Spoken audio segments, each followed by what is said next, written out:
세계에서 가장 부유한 국가들에서 홈리스 문제는 급증하고 있습니다. 한 가족이 버킹엄 궁전 근처에서 자고 LA에서는 박사 학위 소지자가 음식을 구하고 있으며 파리는 긴장감으로 가득 차 있습니다. 왜 이런 일이 일어나고 있을까요? 독수리 탐험과 함께 이 위기의 진실을 파헤쳐 봅시다. 영국의 위기. 잠시만 기다려 주세요. 답이 곧 나옵니다. 지구에서 가장 부유한 국가 중 하나가 또한 세계에서 가장 높은 홈리스 비율을 기록하고 있다고 말하면 믿으시겠어요? 2023년 영국은 홈리스 문제의 급증을 경험하며 역대 최고 수준에 도달했습니다. 공식적으로 천도 제10명 이상의 사람들이 홈리스로 등록되었습니다. 이 수치는 전례 없는 수치입니다. 그러나 문제의 진정한 규모는 훨씬 더 충격적입니다. 이제 매 200가구 중 1가구는 임시보호소, 임시숙소 또는 거리에서 생활하는 등 불안정한 상황에 처해 있습니다.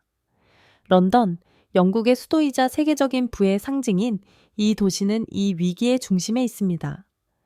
런던의 인구 58명 중 1명이 홈리스입니다. 이 통계는 부와 빈곤 사이의 깊은 간극을 뚜렷하게 드러냅니다. 주택 가격의 비싼 비용은 영국에서 홈리스를 촉발하는 주요 원인입니다. 런던 같은 도시에서 급등한 임대료는 많은 사람들을 한계선 너머로 밀어냈습니다. 예를 들어 한 카페 직원이 월 1,200파운드를 벌고 런던에서 겸손한 아파트의 평균 임대료는 연간 22,000파운드에 달하는 상황을 상상해 보세요. 이 숫자들은 도저히 맞지 않습니다. 주택수당의 삭감과 사회서비스의 축소는 많은 저소득 가정의 상황을 더욱 악화시켰습니다. 이 수당들은 한때 중요한 안전망 역할을 했으며 그것이 없으면 퇴거는 피할 수 없는 참담한 현실이 됩니다. 취약계층을 보호하려는 정책들이 이들을 보호하는 데 실패하고 있습니다.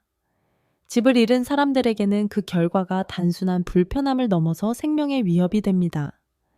많은 사람들은 열악한 위생 상태와 불안정한 임시 거처로 내몰리며 이는 건강에 심각한 위험을 초래합니다. 영국에서 홈리스인 사람들 중 거의 3분의 1이 부적절한 의료 서비스로 고통받고 있습니다. 이 위기 속에서 일부 단체들은 창의적으로 인식을 제고하고 있습니다. 홈리스 리프레임드 전시회는 홈리스 사람들에 의해 만들어지거나 그들로부터 영감을 받은 작품들을 전시합니다. 또한 매트와 제스 터틀은 세계 최초로 홈리스를 주제로 한 박물관을 설립하여 종종 간과되는 이야기들을 전할 수 있는 플랫폼을 제공합니다. 미국, 홈리스 문제에 맞서 싸우는 슈퍼파워. 영국이 홈리스 문제로 어려움을 겪고 있다면 세계의 슈퍼파워인 미국은 어떨까요? 다음 문제에 대해 논의하기 전에 잠시 구독과 알림을 설정해 주세요. 더 많은 흥미로운 콘텐츠가 기다리고 있습니다. 이제 미국에 집중해 봅시다. 세계에서 가장 부유한 국가인 미국에는 매일 밤 50만 명 이상의 사람들이 지붕 없는 곳에서 잠을 잡니다. 혁신과 국방에 수조 달러를 할당하는 나라에서 어떻게 이런 일이 발생할 수 있을까요? 그 이유는 예상 외일 수 있습니다. 미국 주택도시개발부에 따르면 2024년 단 하루 동안 약 60명이 홈리스를 경험했다고 합니다. 이 중 77,400명은 만성적인 홈리스로 1년 이상 안정적인 쉼터 없이 지내고 있습니다. 로스앤젤레스, 뉴욕, 샌프란시스코와 같은 도시에서는 이 위기가 누구에게나 분명히 보입니다. 거리와 블록마다 임시 거처들이 늘어져 있고 텐트촌은 고속도로 아레나 공원에 퍼져 있어 도시 풍경을 변화시킵니다. 미국에서 주택은 매우 비쌉니다.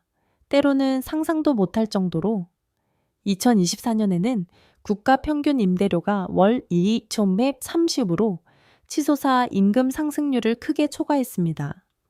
샌프란시스코와 같은 곳에서는 1베드룸 아파트의 평균 임대료가 월 3,000을 초과합니다. 많은 미국인들이 이를 감당할 수 없습니다. 홈리스 문제는 단순한 경제적 문제만이 아닙니다. 이는 정신건강과 중독과도 밀접하게 연결되어 있습니다. 2024년 홈리스 문제 종식을 위한 국가연합 National Alliance to End Homelessness의 보고서에 따르면 임시보호소 없이 지내는 사람들 중 25%가 심각한 정신질환을 앓고 있으며 38%는 약물 사용장애에 시달리고 있습니다. 저렴한 의료 서비스가 없으면 이러한 문제를 해결하기가 거의 불가능합니다. 많은 사람들에게 거리에서의 생활은 위험으로 가득 차 있습니다. 일부는 버려진 건물이나 차량에서 피신하고 다른 사람들은 고속도로, 미티나 터널을 찾습니다. 로스앤젤레스에서는 전주 500명 이상이 도시의 하수 시스템에서 거주하고 있습니다. 이 위기에 대응하기 위해 일부 개인과 단체는 전통적이지 않은 해결책을 개발했습니다. 슬랩시티 또는 프리덤 타운으로 알려진 외진 사막 커뮤니티는 정이나 물 없이 홈리스, 퇴역 군인 및 다른 사람들이 자유와 공동체를 경험하는 곳입니다. 또한 UCLA의 전 천문학 강사였던 다니엘 문 박사의 이야기도 있습니다.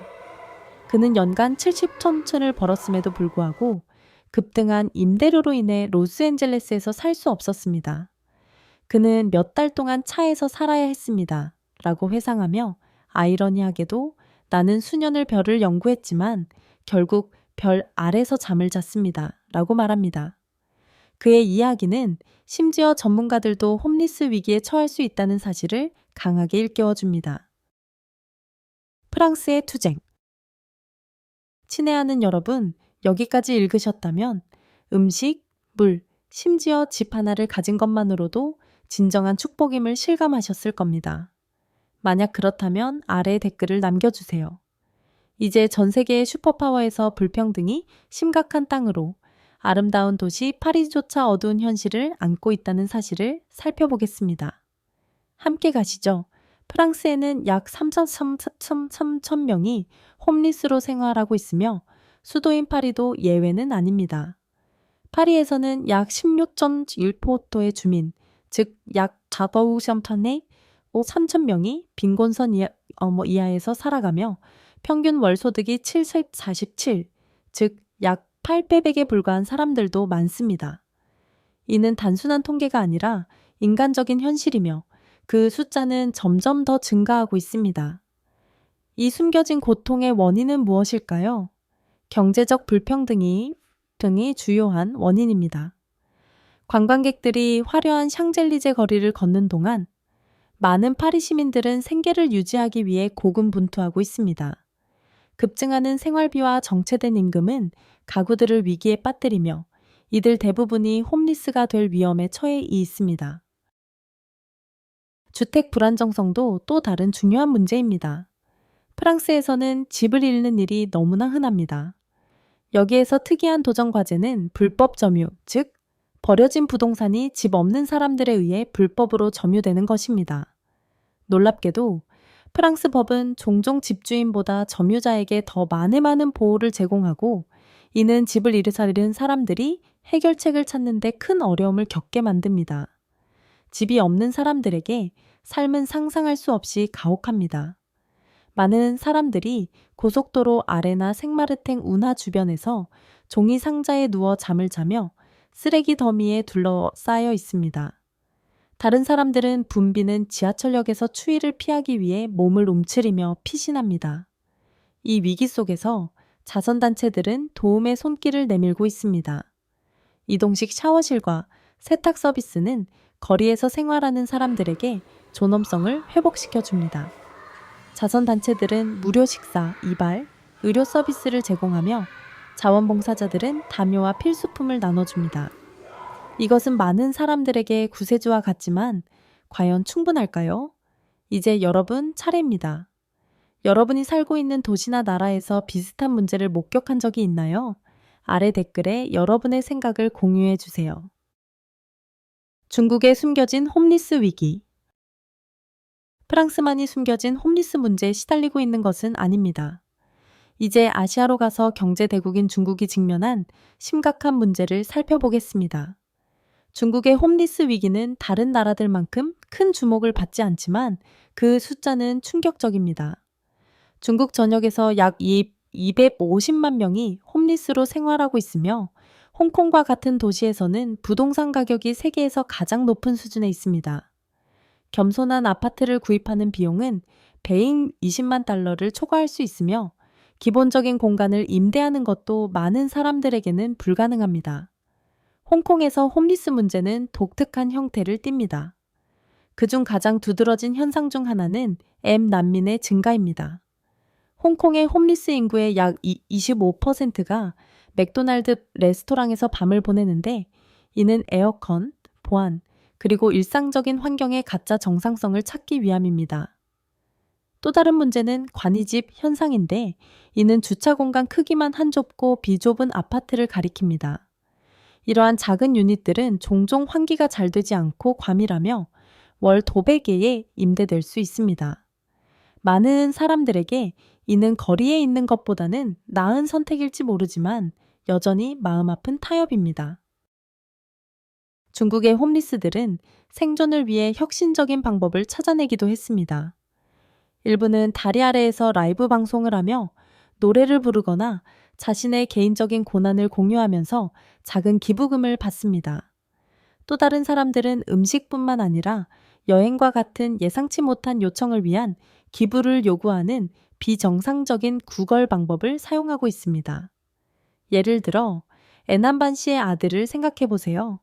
한때 홍콩의 건설 노동자였던 그는 부상으로 직장을 잃고 임대료를 감당할 수 없어 샴수이포의 보행자 다리 아래에서 살게 되었습니다. 도시는 더 부유해졌지만 그는 회상하며 말합니다. 저와 같은 사람들은 잊혀졌습니다. 또 다른 이야기는 타둥입니다. 그는 유수의 대학을 졸업하고 박사 학위를 받았던 유망한 학자였습니다. 그러나 그의 자격에도 불구하고 지난 14년간 홈리스로 살며 정신 건강 문제로 고통받고 있으며 가족과의 연락도 끊어진 상태입니다. 그는 지금 음식을 찾고 다리 아래에서 잠을 잡니다. 성공이 바로 코앞에 있었던 것 같은데 그는 기억하며 말합니다. 모든 것이 사라졌습니다. 마지막으로 아이비 씨는 관이 집에 살기를 거부하는 노년 여성입니다. 차라리 공원에서 자는 게 낫죠. 박스 안에 갇혀있는 느낌은 싫어요. 그녀는 말합니다. 매일 밤 그녀는 자신의 몇 가지 소지품을 조심스럽게 지키며 휴대폰과 지갑을 가까이 둡니다. 아이비에게 거리에서 생활하는 것이 많은 사람들이 겪는 협소하고 위험한 주거지보다 더 자유롭다고 느껴집니다. 한국에 숨겨진 홈리스 투쟁. 첨단 기술, K-팝, 급속한 경제 성장으로 유명한 한국은 예상치 못한 문제에 직면해 있습니다. 바로 홈리스 문제입니다. 오넘 70만 명의 인구 중 약 1,000명이 홈리스라면 이렇게 번영하고 현대적인 사회에서 어떻게 이렇게 많은 사람들이 소외될 수 있을까요? 개발된 나라에서 수천 명의 홈리스가 존재하는 것은 도시와 사회 시스템의 균열을 드러냅니다. 주요 문제 중 하나는 급등하는 주택 비용입니다. 특히 서울에서 부동산 가격은 치솟았고 많은 사람들이 저렴한 주택을 구할 수 없게 되었습니다. 서울의 아파트 평균 비용은 100만 달러를 초과하여 저소득층에게는 집을 소유하는 것이 불가능한 상황입니다. 알코올 중독도 홈리스 문제에 중요한 역할을 합니다. 한국은 세계에서 가장 높은 알코올 소비율을 자랑하며 많은 홈리스들이 제한된 소득의 대부분을 알코올에 소비하면서 빈곤의 악순환에 빠져 있습니다. 한국의 혹독한 겨울은 또 다른 위험 요소입니다. 기온은 종종 영하로 떨어지며 차가운 땅과 결합된 추위는 야외에서 잠을 자는 것이 생명의 위협이 됩니다. 일부는 지하철역 근처의 지하 난방 시스템에서 따뜻함을 찾지만 많은 사람들은 차가운 날씨를 피할 수 없습니다. 서울의 가장 부유한 지역인 강남에서 불과 20분 거리에 있는 기룡 슬럼가는 임시 거처들이 환경을 견디기 위해 고군분투하고 있으며 난방을 위한 석탄불이 종종 큰 화재를 일으킵니다. 불안정한 생활을 찾기 위해 일부 여성들, 특히 베트남 이민자들은 가짜 결혼에 의존합니다. 중개인들은 돈이나 호의 대가로 홈리스 문제를 해결할 방법을 제공하지만 이러한 관계는 종종 착취와 추가적인 고난을 초래합니다. 그럼에도 불구하고 드림시티 센터와 마용동 철치와 같은 기관들은 차이를 만들어가고 있습니다. 드림시티 센터는 매일 수백 명에게 주택, 건강검진, 세탁 서비스, 심지어 이발까지 제공합니다. 한편 마용동 철치는 매주 8번 이상의 무료 식사를 제공하여 홈리스와 노인들에게 중요한 지원을 아끼지 않고 있습니다. 해안의 이야기는 조용한 회복력을 보여줍니다. 여성 홈리스 쉼터에서 괴롭힘을 견뎌낸 그녀는 정강 다리 아래에서 피신을 찾았습니다. 5년 동안 그녀는 텐트에서 살며 낯선 사람들의 작은 기부금으로 생존했습니다. 내 인생이 이렇게 될 줄은 상상도 못했어요. 그녀는 말합니다. 하지만 적어도 거기서 나는 어느 정도 통제할 수 있어요. 캐나다의 홈리스 위기. 당신의 머리 위 지붕이 감당할 수 없을 만큼 비싸졌다면 당신은 무엇을 할 것인가요? 캐나다에서 홈리스는 매년 약 2억 5천 명에게 영향을 미치며 매일 밤 3억 5천 명 이상이 집 없이 생활하고 있습니다. 토론토와 밴쿠버와 같은 도시는 경제 중심지로 번영하지만 이 위기의 무게도 함께 지고 있습니다. 토론토에서는 매년 1,000명 이상이 긴급 대피소를 사용하며 많은 이들이 집을 찾지 못한 채 떠돌고 있습니다. 캐나다의 부동산 시장은 세계에서 가장 비싼 시장 중 하나로 지난 20년 동안 밴쿠버와 토론토 같은 도시에서 집값이 300% 이상 급등했습니다. 2024년 토론토의 1베드룸 아파트 월세는 $2,500를 초과하며 최저임금 근로자들에게는 이러한 비용이 감당 불가능한 수준입니다. 주택 수요가 증가함에도 불구하고 캐나다의 공공주택 시스템은 1990년대 이후로 그 필요를 충족시키지 못했습니다. 정부의 사회주택 투자 감소로 저소득 가정은 수년간 긴 대기 명단에 올라야 했습니다. 이 부족은 많은 이들을 임시적이고 불안정한 생활 조건으로 밀어넣었습니다. 캐나다의 혹독한 겨울은 홈리스 문제를 더욱 악화시키고 있으며 기온은 종종 10대 이하로 떨어져 야외 생활은 생명을 위협합니다. 긴급 대피소는 자주 만원을 이루어 많은 사람들이 얼어붙은 추위 속에서 피난처를 찾지 못한 채 버티고 있습니다. 이에 대한 대응으로 정부와 비영리 단체들이 적극적으로 나서고 있습니다. 연방정부의 국가주택 전략은 2030년까지 10만 채의 저렴한 주택을 건설하는 것을 목표로 하고 있습니다. 동시에 레이싱 더 루프와 같은 NGO들은 긴급 대피소, 전환주택, 직업훈련 등을 제공하며 사람들이 자립할 수 있도록 돕고 있습니다. 이러한 노력은 중요하지만 일부 비판자들은 이것이 캐나다에서 홈리스를 초래하는 근본적인 문제들을 완전히 해결하지 못한다고 주장합니다. 겨울에는 그저 살아남는 것만으로는 안 돼요. 살아남으려면 싸워야 하죠. 토론토 대피소에서 지난 3년간 지낸 건설 노동자 데이비드는 말합니다. 너무 추워서 잠을 잘 수 없고 다른 곳에 갈 곳이 없어서 나갈 수도 없어요. 캐나다의 홈리스 위기는 주택 불평등과 체계적인 장애물에 심각한 영향을 드러냅니다. 그럼 다른 나라들의 문제는 어떻게 될까요? 호주에서의 홈리스 문제, 독특한 위기. 캐나다의 차가운 거리들을 떠나 이제 남방으로 가서 호주가 직면한 독특한 문제들이 어떻게 홈리스 위기를 형성하는지 살펴보겠습니다. 호주에서 홈리스 문제는 경고 수준에 도달했습니다. 최근 보고서에 따르면 매일 밤 107,000명이 안정적인 주거 없이 생활하고 있습니다. 여기에는 차에서 생활하는 가족들, 과밀한 대피소에 있는 개인들, 도시의 텐트 마을에서 고군분투하는 공동체들이 포함됩니다. 호주 원주민은 홈리스 인구의 약 20%를 차지하고 있으며 이는 전체 인구의 3.2%에 불과합니다. 이 불균형은 체계적인 불평등에 대한 긴급한 질문을 제기합니다. 호주의 부동산 시장은 세계에서 가장 비싼 시장 중 하나입니다. 시드니와 멜버른과 같은 도시에서 평균 집값은 100만 달러를 초과하며 임대료는 계속해서 상승하고 있습니다. 저소득층 가정과 개인들이 겸손한 아파트를 구하는 것이 거의 불가능해졌습니다. 공공주택에 대한 정부 투자도 수십 년간 정체되어 사실 40만 채의 저렴한 주택 부족 현상이 발생했습니다.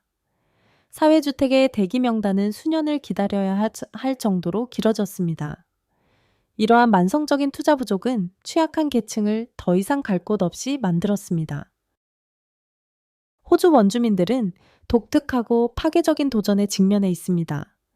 교육, 취업, 의료 분야에서의 수십 년에 걸친 체계적인 불평등은 높은 홈리스 비율을 초래했습니다. 많은 이들이 안정적인 주거지를 찾는 데 끊임없는 어려움을 겪고 있으며 인종차별과 부족한 지원 서비스로 인해 상황은 더욱 악화되고 있습니다. 시드니와 멜버른과 같은 도시는 점점 더 많은 홈리스들이 눈에 띄게 되어가고 있습니다. 텐트 마을은 도시 풍경의 어두운 부분이 되었고 과밀한 대피소는 수요를 충족시키지 못하고 있습니다. 수많은 사람들에게 거리는 유일한 선택이 되었습니다. 호주에서의 홈리스 문제에 대응하기 위한 노력은 정부와 비영리 단체들의 공동 작업으로 이루어지고 있습니다. 국가주택 및 홈리스 협정은 매년 16억 달러를 배정하여 긴급 대피소를 제공하고 저렴한 주택을 건설하는 것을 목표로 하고 있습니다. 미션 오스트레일리아와 살베이션 아미와 같은 기관들은 대피소를 운영하고 상담 서비스를 제공하며 개인들이 자립할 수 있도록 지원하고 있습니다. 이러한 노력은 칭찬할 만하지만 전문가들은 홈리스 문제를 근본적으로 해결하기 위해서는 장기적인 주택 해결책에 대한 더 큰 투자가 필요하다고 주장합니다. 홈리스 문제는 가장 부유한 나라들에서도 커져가고 있으며 이는 주택 비용 상승과 깊은 불평등에 의해 촉발되었습니다. 하지만 희망은 존재하며 변화를 만들기 위해 노력하는 기관과 개인들의 활동이 그 희망을 품고 있습니다. 계속해서 인식을 높이고 해결책을 위해 힘쓰는 것이 중요합니다. 독수리 탐험과 함께 더 많은 감동적인 이야기를 만나보세요.